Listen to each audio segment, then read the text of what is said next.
প্রাণের বাণী পড়েছি, আমরা শিবির গড়েছি।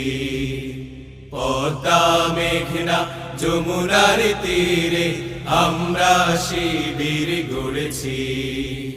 পদ্মা মেঘনা যমুনার তীরে আমরা শিবির গড়েছি।